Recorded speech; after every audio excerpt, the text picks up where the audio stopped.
Artemis Racing, Road to Bermuda, in association with Ulysse, Nardin.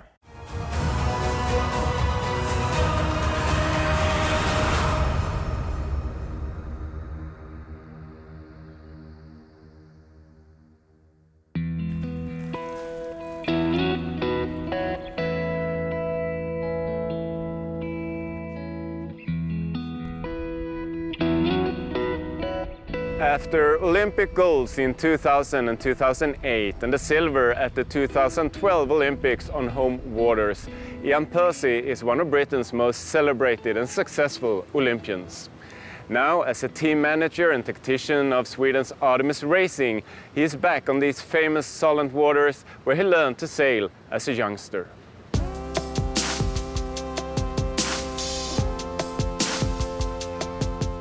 My parents were newly moved to the area and they thought, oh, what are we going to do? They had 4 children and we decided to go on a learn to sail holiday. So we went over to the Isle of Wight, which is just off the coast there of south of England, and had a 1 week's holiday learning to sail. And I was only about 6, but I'm reported back that I took to it and loved it. And so I badgered my parents and we eventually joined a local sailing club, and I started sailing a little wooden Optimus dinghy, which is a tiny bathtub of a boat.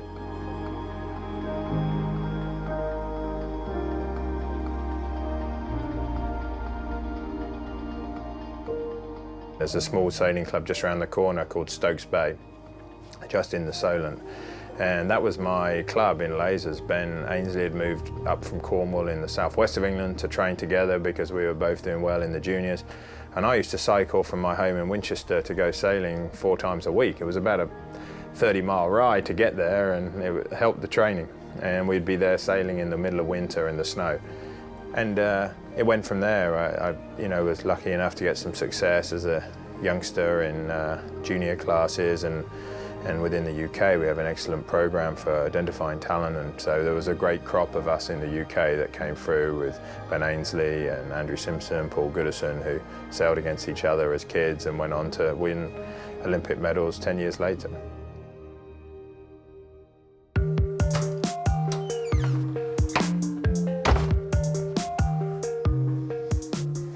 It would be no exaggeration to say that Ian Percy lives for his sailing.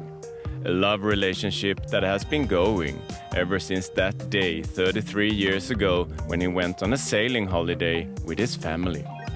The relationship now perhaps more intense than ever. Ian Percy is today one of the most important people on board Artemis Racing. He is not only team leader, but also team manager.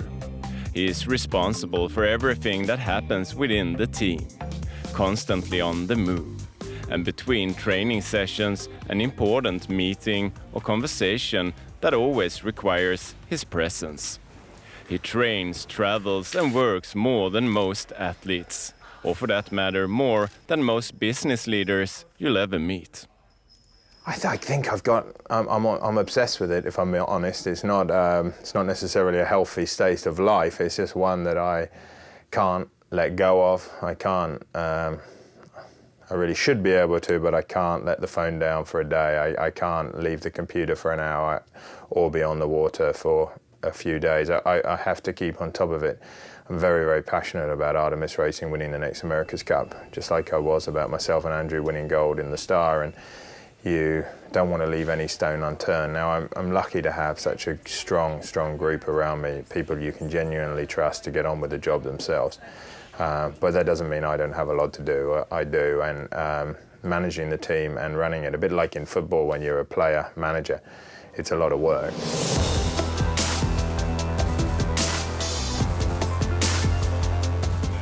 Ja, men Ian, det gäller ju att ha en bra ledare som förstår segling, som förstår vad de olika aspekterna är och som även förstår människor. Och det har Ian.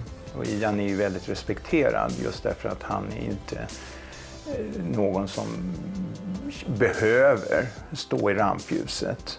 Och det känner alla. Och alla känner att han har en otrolig kunskap.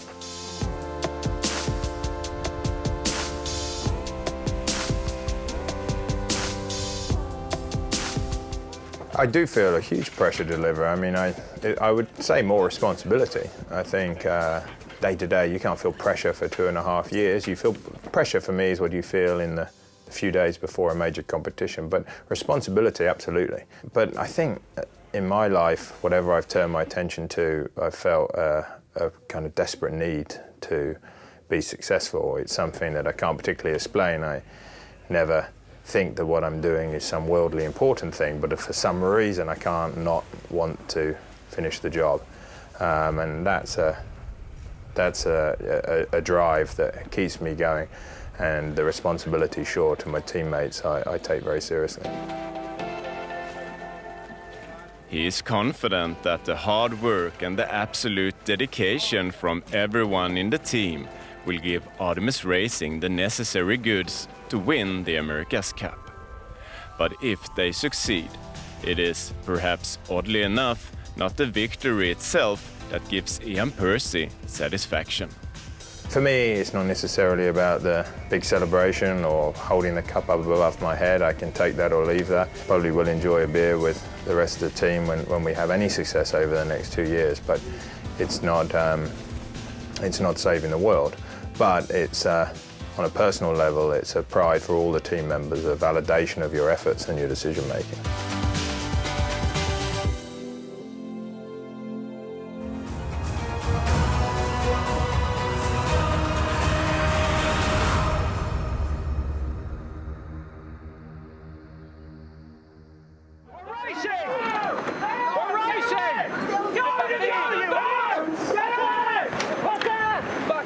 Close to a collision on board. Sorry about those words, but definitely Oracle Team USA not happy with that start. Neither was Groupama Team France. The rest are off.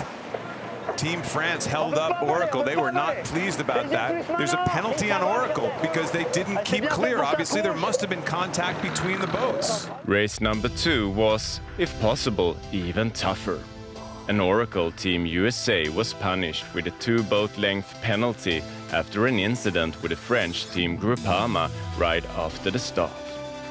Emirates Team New Zealand took control of the race after the first mark, but the race unfolding between the teams behind them was where it was tight and tough.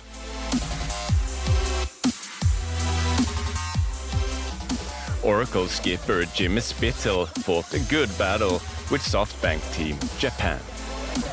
Good question on board Japan. Do they furl or not? Up on the foils is Oracle Team USA powering over. Look at that. Back in control and powering over SoftBank Team Japan.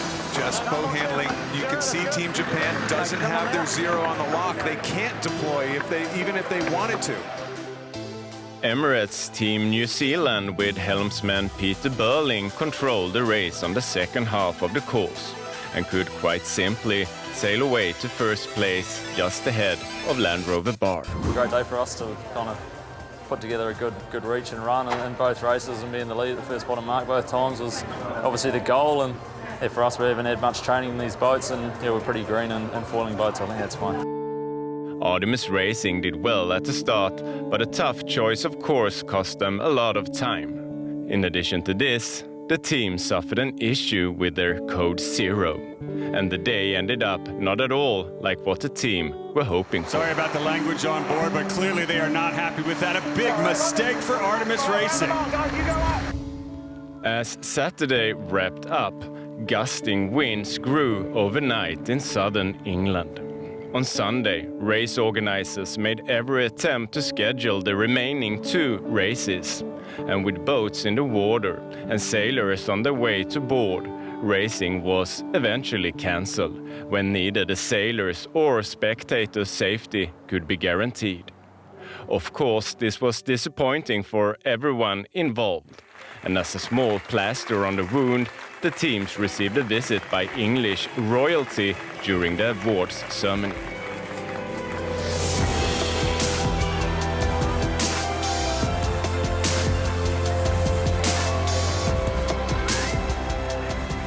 Now the weekend is over and the first steps towards the America's Cup match in 2017 has been taken. The teams leave here with both answers and in some cases large question marks. Next time we'll be in Gothenburg, where the second round of the Louis Vuitton America's Cup World Series will be competed. And so continues the hunt for the world's oldest and most prestigious sporting trophy, the Old Mug.